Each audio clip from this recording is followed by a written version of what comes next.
এই রণংদেহী রূপে আনন্দীকে না দেখলে কলজেটা যেন ঠান্ডাই হয় না।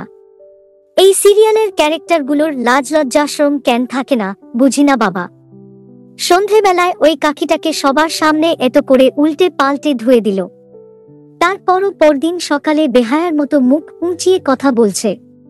এদিকে আদি আনন্দীর কাজে মুগ্ধ হলেও মনে করিয়ে দিল 17 দিনের কথা।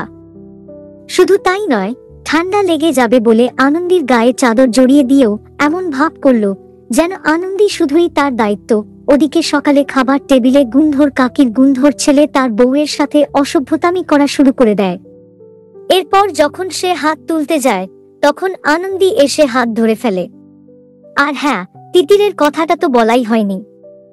সে বেচারি এসেছিল মনের খুশিতে যে আনন্দী বাড়ি থেকে চলে গেছে এবং সে আদির সাথে লং ড্রাইভে যাবে। কিন্তু তার লং ড্রাইভে যাওয়া তো হলোই না, উল্টে আনন্দীর হাতের মিষ্টি খেয়ে পালাতে হলো।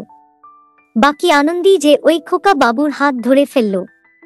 এবার দেখা যাক যে আগামীকাল আবার কি মহাপ্রলয় আসে। কিন্তু যাই বলো, আনন্দীকে এইরকম প্রতিবাদী রণংদেহী রূপেই বেশি ভালো লাগে। দেখুন আনন্দী প্রতিদিন সন্ধে 6:30 শুধুমাত্র জি বাংলায়।